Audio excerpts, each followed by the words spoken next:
I wanted to come on here and say some of y'all really need to get out of God's way. For real. Like, some people are so hung up on church and going to church and being in the building that you are blocking God from doing what he needs to do. You're blocking God from working the way that he's planning to work because you think you have all the answers and everybody comes through you. I invited a coworker to come to church with me. I wanted her to come to church with me. I know her story. Several people that we work with know her story. But she doesn't want to step foot in a church, in a building. She doesn't want to do that because of how she was treated the last time she stepped foot into one right here where we are. And I asked her permission to be able to share some of what she was going through, which I can definitely relate to because we have some similarities with some of the things that we've gone through. But I feel like God can do so much for her if she would allow God in. And this is the thing. So the last church she was in, she went to the church and all she had was a short dress and the back was out. Now, it's back in our day is what we used to call a move something dress. You know, a short dress like you went to the club or whatever. But she shared that she was so broken and so torn and so scared and so lost at that point in her life. She saw the church. She was like, she didn't know anybody who had gone there or nothing like that. She had just seen the church, you know, in passing a couple of times or whatever. And she was like, I'm going to go there so I can get help. She comes into the church and she's not looking for finances or that type of help. She wanted God help. She wanted Jesus help. She wanted love and support help for people to wrap their arms around her and let her know that she wasn't by herself. But what happened was one of the women in the church came up and wrapped a blanket around her. And after she sat down and wrapped a blanket around her and leaned down and said, "You should have known better than to come in here like that." Excuse me? You should have known better than to come. How about bless God, you're here. Bless God, she's here, regardless of what she has on or what she's wearing. Bless God, you're here. We need to pour into people. You pour into people. You don't know what her circumstances were. You don't know what her situation was, what she was going through. This woman had been beaten, had been shot, and sat on fire. And she ran,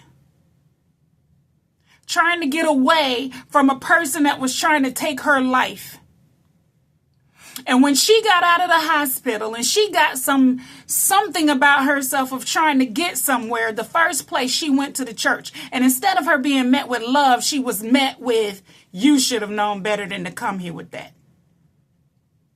The church is a place for the broken. The church is a place for people who are suffering. The church is supposed to be a place for those people who don't know God, for those people who are trying to find God, for people who are trying to seek God. And let me tell you this, ain't none of us got it all together. I don't care how much you preach, how much you teach, how much you hoop, how much you holler, how much you stand and shout, how much you jump, how many scriptures you know. None of us have gotten to a place where we don't need Jesus. All of us are sinners saved by grace. I don't care how many suits you wear. Just because you have the clothes to be able to come in and look a certain way does not make you better than anybody. That doesn't make you higher than anybody. It doesn't make you more privileged than anybody. And it don't make you no more saved than anybody. You just got on a nice suit. The car you drive. The house you live in. You're going to die and leave it all right here. And if you don't change your heart, you're going to bust hell wide open and somebody else going to have your car when you leave. If they don't sell it and get the money off of it. Some of y'all really need to check y'all attitudes and y'all spirits, man. Y'all go to church Sunday after Sunday. You read the word. You know the word. You hooping and you hollering and you jumping and you shouting and you got a step in your feet. But hearts are so friggin' nasty. God said, with love and kindness have I drawn thee. Love and kindness have I drawn thee. You show people love. You welcome people. You treat people with respect. And you don't need to know their story in order to do it. It should be in you. If you sit there Sunday after Sunday, it should be in you. Because you've not only come to church, but you've let the church dwell in you. And you've got the Spirit of Christ working on the inside of you. To know that when somebody walks in, it don't matter what kind of skirt they got on. Bless God that they are here. Bless God that they humiliated themselves and they put on whatever they had. You think she didn't know that her skirt was short? You think she didn't know that her back was out? You think she didn't walk in and see everybody else and what they had on and knew that she looked different? You didn't think she walked to that church and figured she wasn't going to be judged, but bless God she came anyway? What should have been done was a blanket wrapped around, if that, and said, God bless you, sister. I'm so glad you're here. I'm so glad you made it. Whatever you're going through, God is with you and he got you. And we here. And if I can do anything to help you, then let me know. I'm sister such and such. I'm brother such and such. It don't matter that you got on jeans. It don't matter that you got on a t-shirt. It don't matter that you got on dreads. It don't matter that you got on combat boots. You ain't in Stacey Adams. That's all right. You here, brother. You here, sister. And we're going to do what we can to help you get through this. If you need to call me and cry, then you call me and cry. If you need me to talk, then I'll talk. You need some encouragement, I'll encourage you. If you just want me to sit there and listen and stay silent and listen to you breathe, whatever you need me to do to help you get through this, I got you. But instead, we are so hung up on this high horse and these egos and titles. We become celebrities. People can't talk to us. People can't reach us. People can't reach out. Who did Jesus do that to? If we're supposed to be following in the footsteps of Jesus, he is the epitome.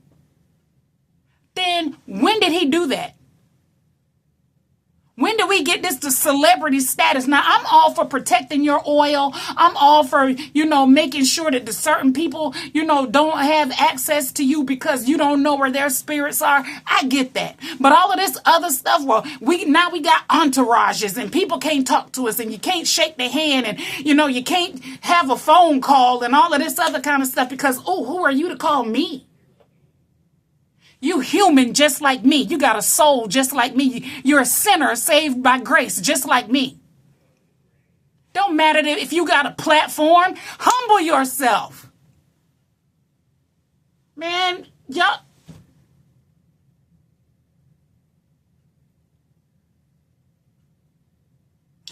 need to come off these high horses.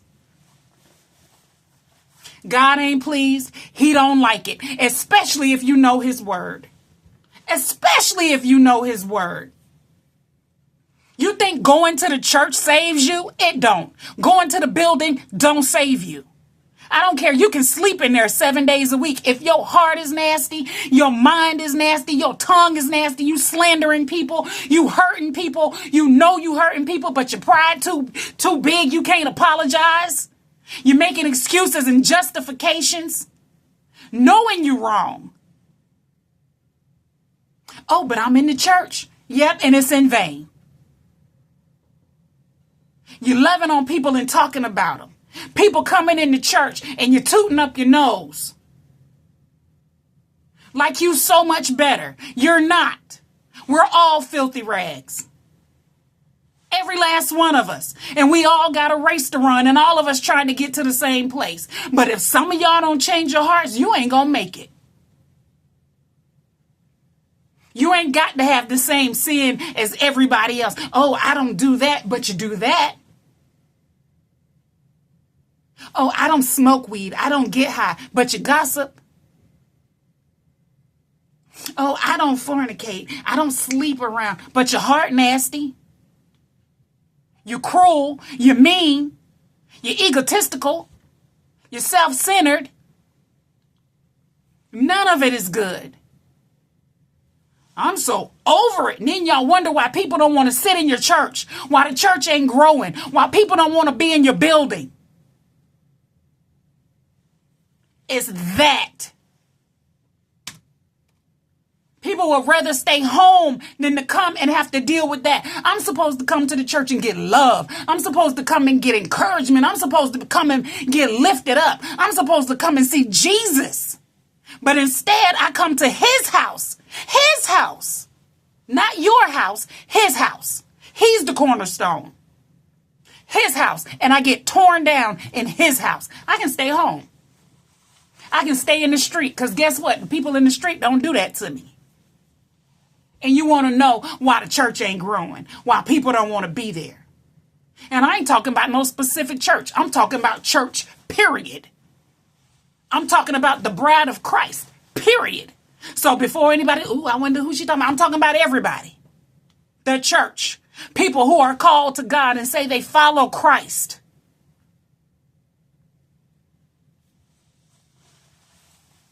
And she ain't the only one. If people don't fit into your little box and your check the boxes of what you think they should be, it don't matter. You ain't God. You ain't God. You ain't called nobody. You ain't got a heaven to put nobody in and a hell to send nobody to. You put your pants on just like everybody else. You got a life to live just like everybody else. You got a soul that needs to be saved just like everybody else. There's only one perfect person, and that was Jesus Christ. And he ain't rejecting nobody who's asking for him. He said, come unto me all who are weary and heavy laden, and I will give you rest. Who are you to turn somebody away?